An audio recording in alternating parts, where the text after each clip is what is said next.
Welcome back to Xylem learning. നിങ്ങളുടെ സ്വന്തം ബ്രിട്ടീസ് ആണ്. എല്ലാവരും അടിപൊളിയായിട്ട് ഇരിക്കുന്നല്ലോ അല്ലേ? അപ്പം നമ്മൾ ഓരോ ലൈവിലൂടെയും ഇമ്പോർട്ടൻറ്റ് പ്രോസസ്സുകളൊക്കെ പഠിച്ച് സെറ്റ് ആയിട്ടുണ്ട്. അപ്പം ഈ ഒരു ചിത്രത്തിലൂടെ എങ്ങനെ നമ്മുടെ പ്രോസസ്സുകൾ പഠിക്കാം, ഓരോ പ്രോസസ്സും അതായത് പ്ലാസ്മ മെംബ്രെയിനിലൂടെ കിടക്കുന്ന പ്രോസസ്സുകളിൽ ഇമ്പോർട്ടൻ്റ് ആണ്. നമുക്ക് ക്വസ്റ്റ്യൻസ് ഒക്കെ വരുന്ന ഒരു ഭാഗമാണ് ഈ ഒരു ഡിഫ്യൂഷൻ, അതുപോലെ തന്നെ നമ്മൾ പറയുന്ന ആക്റ്റീവ് ട്രാൻസ്പോർട്ട് എന്നൊക്കെ പറയുന്നത്. അപ്പം അതിൽ വ്യത്യസ്തകരമായിട്ടുള്ള പ്രോസസ്സ് നിങ്ങൾ പഠിച്ചു കഴിഞ്ഞു. പക്ഷേ ഇതിൽ ഇമ്പോർട്ടൻ്റ് ആയിട്ടുള്ള ഫിഗേഴ്സ് നിങ്ങൾ മനസ്സിലാക്കി വെക്കണം. അതായത് ഓരോ പ്രോസസ്സിലും എക്സ്പെരിമെൻ്റ് ആയിട്ടും അതല്ലാതെ ചിത്രങ്ങളിലൂടെ ഒക്കെ നമുക്ക് കുറച്ച് കാര്യങ്ങൾ പഠിക്കാനുണ്ട്. അപ്പോൾ നമുക്കതൊന്ന് വേഗം നോക്കിയാലോ.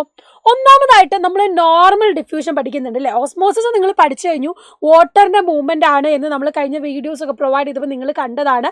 എങ്ങനെയാണ് ജലതന്മാത്രകൾ ഹയർ കോൺസെൻട്രേഷൻ ലോവർ കോൺസെൻട്രേഷനിലേക്ക് പോകുന്നതാണ് നമ്മുടെ ഈ ഒരു ഓസ്മോസിസ് എന്ന് നമ്മൾ പറഞ്ഞു കഴിഞ്ഞു. അപ്പം ഇതിലും ഡീറ്റെയിൽ ആയിട്ടുള്ള ലൈവ് ക്ലാസ് ഒക്കെ നമ്മുടെ നീഞ്ച ബാച്ചിൽ നമ്മൾ പ്രൊവൈഡ് ചെയ്യുന്നുണ്ട്. അപ്പോൾ താഴെ കാണുന്ന നമ്പറിലേക്ക് നിങ്ങൾക്ക് കോൺടാക്ട് ചെയ്തിട്ട് എന്ത് ചെയ്യാം, നേരെ നിങ്ങൾക്ക് കോൺടാക്ട് ചെയ്ത് നമ്മുടെ ബാച്ചിലേക്കൊക്കെ ജോയിൻ ചെയ്യാം. അപ്പം ഇനി പ്രോസസ്സിലേക്ക് കിടക്കുകയാണെങ്കിൽ ഓസ്മോസിസ് നമ്മൾ പറഞ്ഞു കഴിഞ്ഞതാണ്. ഇനി ഡിഫ്യൂഷൻ എന്ന പ്രോസസ്സിലേക്ക് കിടക്കുമ്പം നമ്മൾ എപ്പോഴും ഞാൻ ബെസ്റ്റ് എക്സാമ്പിൾ ആയിട്ട് പറയുന്നതാണ്, നമ്മളൊരു ചന്ദനത്തിരി കത്തിക്കുന്ന സമയത്ത് അതല്ലെങ്കിൽ നല്ല സ്മെല്ലുള്ള ഒരു എന്താ നമ്മൾ പറയുക, ഒരു സോപ്പൊക്കെ തുറക്കുന്ന സമയത്ത് അതിങ്ങനെ പതയ്ക്കുമ്പോൾ ഒക്കെ എന്ത് ചെയ്യും, ഈ ഒരു സ്മെല്ല് പുറത്തോട്ട് പോകുന്ന കാണാം അല്ലേ? ഇനി ചന്ദനത്തിരി കത്തിക്കുന്ന സമയത്ത് എക്സാമ്പിൾ നമ്മൾ ബെസ്റ്റ് എക്സാമ്പിൾ നോക്കുമ്പം ആ ഒരു സ്മെല്ല് വേഗം സ്പ്രെഡ് ആകും. അതായത് ആ ഒരു മോളിക്യൂൾ എന്ത് ചെയ്യാണ്, ഹയർ കോൺസെൻട്രേഷൻ നിന്ന് ലോവർ കോൺസെൻട്രേഷനിലേക്ക് പോകുന്നതാണ്. അപ്പോൾ ഡിഫ്യൂഷൻ പഠിക്കുന്ന സമയത്ത് ഈ ഒരു ഫിഗറാണ് നിങ്ങൾ മനസ്സിൽ വെക്കേണ്ടത്. കാരണം നമ്മുടെ സിലബസ് മാറി, ചോദ്യം വരുന്ന രീതികളൊക്കെ മാറിയിട്ടുണ്ട്. ചിലപ്പം ഇതേപോലത്തെ ഇല്ലസ്ട്രേഷൻസ് അല്ലെങ്കിൽ ചിത്രീകരണങ്ങൾ തന്നിട്ട് ഡയറക്റ്റ് ആയിട്ട് ക്വസ്റ്റ്യൻ ചോദിക്കാം. അപ്പം നിങ്ങൾ ഈ ഒരു ചിത്രം പഠിക്കേണ്ടത് എങ്ങനെയാണെന്ന് ഞാൻ പറഞ്ഞു തരാം.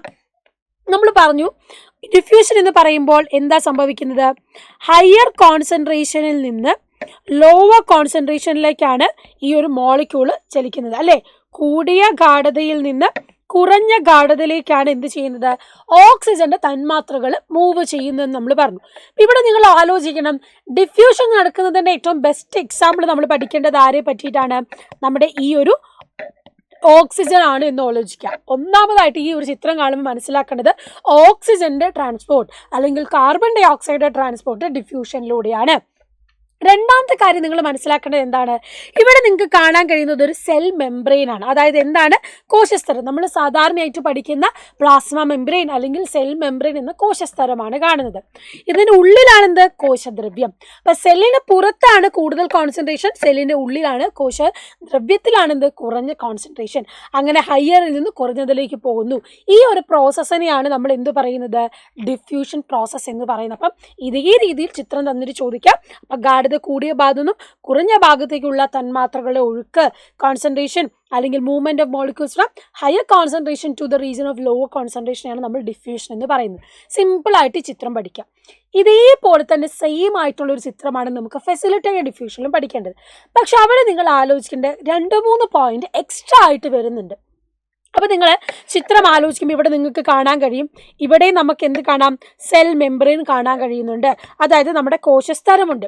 പക്ഷേ ഈ കോശസ്തരത്തിൽ പ്രത്യേകതയുള്ളതെന്ന് പറയുന്നത് ഇതാ, നമ്മുടെ ചാനൽ പ്രോട്ടീൻ അല്ലെങ്കിൽ വാഹക പ്രോട്ടീൻ, കരിയർ പ്രോട്ടീൻ അല്ലെങ്കിൽ ചാനൽ പ്രോട്ടീൻ എന്ന് പറയുന്ന ആൾക്കാർ എക്സ്ട്രാ ആയിട്ട് കാണും. അപ്പോൾ ഫെസിലിറ്റേറ്റഡ് ഡിഫ്യൂഷൻ നിങ്ങൾ പഠിക്കുന്ന സമയത്ത് നിങ്ങൾ ആലോചിക്കേണ്ടത് ഈ 2 ആൾക്കാരെയാണ്. അവിടെ മിസ്സിംഗ് ആയിട്ട് നിങ്ങൾക്ക് ചോദ്യം വരാം. അപ്പോൾ അവിടെ എഴുതണം. എന്താണ് ഇവിടെ ശ്രദ്ധിക്കേണ്ട കാര്യം, കരിയർ പ്രോട്ടീനിലൂടെ പോകുന്നത് ആരാ, നമ്മുടെ ഗ്ലൂക്കോസ് ആണ് എന്ന് ആലോചിക്കുക. കരിയർ പ്രോട്ടീനിലൂടെ പോകുന്നത് ആരാണ്, നമ്മുടെ ഗ്ലൂക്കോസ് ആണ്. ഓക്കെ, അപ്പോൾ ഒന്നാമതായിട്ട് ഇവിടെ കാണുന്നത് ഗ്ലൂക്കോസ് ആണ്. രണ്ടാമതായിട്ട് ചാനൽ പ്രോട്ടീൻ, ഇതിങ്ങനെ നീണ്ടു നിവർന്നു പോകുന്നത് ആരാണ്, നമ്മുടെ അയോണുകളാണ്. അയോൺസ് ആണ് ചാനൽ പ്രോട്ടീൻ വഴി പോകുന്നത്. അപ്പോൾ ചാനൽ പ്രോട്ടീനോ കരിയർ പ്രോട്ടീനോ ഹെൽപ്പ് വഴി ഹയർ കോൺസെൻട്രേഷൻ ലോവർ കോൺസെൻട്രേഷൻ, ഇവിടെയും ഹയർ ടു ലോവർ ആണ്. കൂടിയ ഗാഢതയിൽ നിന്നും കുറഞ്ഞ ഗാഢതയിലേക്കാണ് പോകുന്നത് അല്ലേ? അപ്പോൾ കൂടിയ ഗാഢതയിലും കുറഞ്ഞ ഗാഢതയിലേക്കാണ് മൂവ്മെന്റ് നടക്കുന്നത്. പക്ഷെ ഏതൊക്കെ തന്മാത്രകളാണ്, വാഹക പ്രോട്ടീൻ അല്ലെങ്കിൽ കരിയർ പ്രോട്ടീൻ വഴി നമ്മുടെ ഗ്ലൂക്കോസ് തന്മാത്രകളും, ചാനൽ പ്രോട്ടീൻ അതും അല്ലെങ്കിൽ നമ്മുടെ ഈ ഒരു ചാനൽ പ്രോട്ടീൻ വഴി പോകുന്നത് ആരാണ്, നമ്മുടെ അയോണുകളുമാണ്. അപ്പോൾ ഇവിടെ നിങ്ങൾ ഓർത്ത് വെക്കേണ്ട ഉദാഹരണങ്ങൾ ഗ്ലൂക്കോസും അതുപോലെ അയോണുകളുമാണ്. ആ ഒരു ചാനൽ പ്രോട്ടീൻ്റെ ചിത്രം മനസ്സിലാക്കണം. ഇതേ ചിത്രം നമുക്ക് തന്നിട്ട് ക്വസ്റ്റ്യൻ ചോദിക്കാം. 2 മാർക്കിലൊക്കെ ചോദിക്കാം. എന്നിട്ട് മൂന്നാമത്തെ അല്ലെങ്കിൽ 2 മാർക്ക് ചോദിച്ചാൽ 3 മാർക്കിലും ചോദിച്ചാൽ സി ക്വസ്റ്റ്യൻ ആയിട്ട് ക്വസ്റ്റ്യൻ വരാം. എന്താണ് ഫെസിലിറ്റേറ്റഡ് ഡിഫ്യൂഷൻ എന്ന്. അപ്പോൾ ഈ രീതിയിലാണ് നമ്മൾ പഠിക്കേണ്ടത് പ്ലാസ്മ. അപ്പം അങ്ങനെ ഒരു ഡെഫിനിഷൻ ചോദിക്കുകയാണെങ്കിൽ എങ്ങനെ എഴുതാം? A process that does not require energy and takes place with the help of certain proteins. Okay, അപ്പം ഇതുപോലെ നിങ്ങൾക്ക് ഒരു ചിത്രം തരും, എന്നിട്ട് എ ക്വസ്റ്റ്യൻ തരും, ഇവിടെ ബി ക്വസ്റ്റ്യൻ തരും. അപ്പോൾ ഫിൽ ഇൻ ദ ബ്ലാങ്ക്സ് ആയിട്ട് ചോദിക്കാം. ആ രീതിയിൽ എഴുതാൻ പഠിക്കുക. അപ്പോൾ ഡെഫിനിഷൻ സി ക്വസ്റ്റ്യൻ ആയിട്ട് ചോദിച്ചാൽ ഈ ബോക്സിലുള്ള ഡെഫിനിഷനും പഠിക്കാം. ഇനി മൂന്നാമത്തെ ക്വസ്റ്റ്യൻ നോക്കാം. നമ്മുടെ ആക്റ്റീവ് ട്രാൻസ്പോർട്ട് എന്നുള്ള ചിത്രമാണ് തരുന്നത്. ഈ ഒരു ഫിഗർ ആണ് നിങ്ങൾക്ക് തരുന്നതെങ്കിൽ നിങ്ങളോട് പ്രധാനമായിട്ടും ചോദിക്കുക ഏതാണെന്നറിയോ?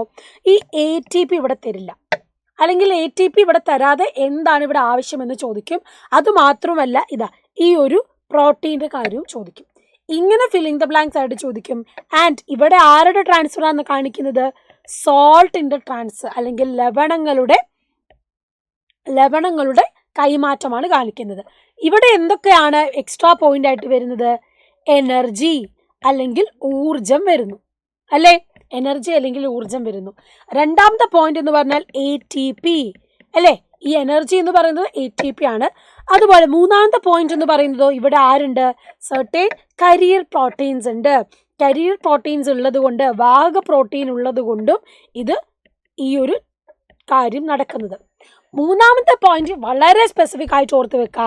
ഇവിടെ ലോ കോൺസെൻട്രേഷനിൽ നിന്നാണ് ഹയർ കോൺസെൻട്രേഷനിലേക്ക് പോകുന്നത്, അല്ലേ? കുറഞ്ഞ ഗാഢതയിൽ നിന്നാണ് കൂടിയ ഗാഢതയിലേക്ക് പോകുന്നത്. അത് ബാക്കിയുള്ളതിൽ നിന്നും ആക്റ്റീവ് ട്രാൻസ്പോർട്ടിന് മാത്രമുള്ള വ്യത്യാസമാണ്. അപ്പോൾ ഇത് പഠിച്ച് സെറ്റാക്കുമല്ലോ, ഡൗട്ടൊന്നും ഇല്ലല്ലോ, ക്ലിയർ ആയിട്ടില്ലേ? യെസ്. അപ്പോൾ ഈ ഒരു മാറ്റം നിങ്ങൾ മനസ്സിലാക്കി വെക്കണം. അതുപോലെ തന്നെ ഇതുപോലത്തെ ടേബിൾ ആയിട്ടും ചോദ്യം വരാം. ഈ ഹയർ കോൺസെൻട്രേഷൻ ലോവർ കോൺസെൻട്രേഷനിലേക്ക് പോകുന്നത് ആരൊക്കെയാണെന്ന് നമുക്കറിയാം. ഡിഫ്യൂഷൻ ഫെസിലിറ്റേറ്റഡും അതുപോലെ തന്നെ നമ്മുടെ നോർമൽ ഡിഫ്യൂഷനും നടക്കും. ആൻഡ് ഓൾസോ ഓസ്മോസിസും നടക്കും. ഇനി from region of lower concentration to higher concentration നമ്മൾ പറയുന്നുണ്ട്. ലോവറിൽ നിന്ന് ഹയറിലേക്ക് പോകുന്നത് ആര് മാത്രമാണ്? നമ്മുടെ ആക്റ്റീവ് ട്രാൻസ്പോർട്ടാണ്. വാട്ടറിൽ മാത്രം, ജലതന്മാത്രകളുടെ ചലനം മാത്രം നടക്കുന്നത് എവിടെയാണ്? നമ്മുടെ ഓസ്മോസിസിലാണ്. എനർജി റിക്വയറിംഗ് ആയിട്ടുള്ളതും നമ്മുടെ ആക്റ്റീവ് ട്രാൻസ്പോർട്ടാണ് എന്ന് ആലോചിച്ച് വെക്കുക. എനർജി റിക്വയർഡ് അല്ലാത്തതോ നമ്മുടെ 2 ഡിഫ്യൂഷനിലും, അല്ലേ? ഡിഫ്യൂഷൻ അതുപോലെ തന്നെ ഫെസിലിറ്റേറ്റഡ് ഡിഫ്യൂഷൻ, അതുപോലെ തന്നെ ഏതിലില്ല എനർജി ആവശ്യമില്ലാത്തത്? നമ്മുടെ ഓസ്മോസിസിലും എനർജി ആവശ്യമില്ല. Carrier protein not required. Normal ഡിഫ്യൂഷന് കരിയർ പ്രോട്ടീൻ വേണോ? വേണ്ട, കരിയർ പ്രോട്ടീൻ ആവശ്യമില്ല. അതുപോലെ തന്നെ ഓസ്മോസിനും കരിയർ പ്രോട്ടീൻ്റെ ആവശ്യമില്ല. കരിയർ പ്രോട്ടീൻ ആവശ്യമുള്ളത് എവിടെയൊക്കെയാണ്? ഫെസിലിറ്റേറ്റഡ് ഡിഫ്യൂഷനും ആവശ്യമുണ്ട്, അതുപോലെ തന്നെ നമ്മുടെ ആക്റ്റീവ് ട്രാൻസ്പോർട്ടിനും ആവശ്യമുണ്ട്. ക്ലിയർ ആയല്ലോ? അപ്പൊ ഇതേപോലെ തന്നെ നമ്മുടെ മലയാളം മീഡിയത്തിലുമുള്ള ക്വസ്റ്റ്യൻസ് ഓരോതിന്റെയും പ്രോസസ്സുകൾ മിസ് എഴുതിയിട്ടുണ്ട്. അപ്പൊ ഗാഢത കൂടുതൽ കുറഞ്ഞത് എങ്ങനെയാണെന്ന് അറിയണം, ഊർജ്ജം വേണ്ടത് വേണ്ടാത്തത് അറിയണം, വാഹക പ്രോട്ടീൻ എവിടെയൊക്കെ ഉപയോഗിക്കുന്നു എന്നുള്ളത് അറിയണം. അതുപോലെ തന്നെ ജലത്തിന്റെ മാത്രം അത് ഓസ്മോസിസ് ആണെന്ന് നിങ്ങൾക്ക് അറിയാലോ. അപ്പം ഓരോ പ്രോസസ്സിനെയും വേർതിരിച്ച് വ്യത്യാസം മനസ്സിലാക്കി തന്നെ പഠിക്കുക. സോ ഇതുപോലത്തെ യൂസ്ഫുൾ വീഡിയോ ആയിട്ട് മിസ് വീണ്ടും വരുന്നതാണ്. So see you there, bye by.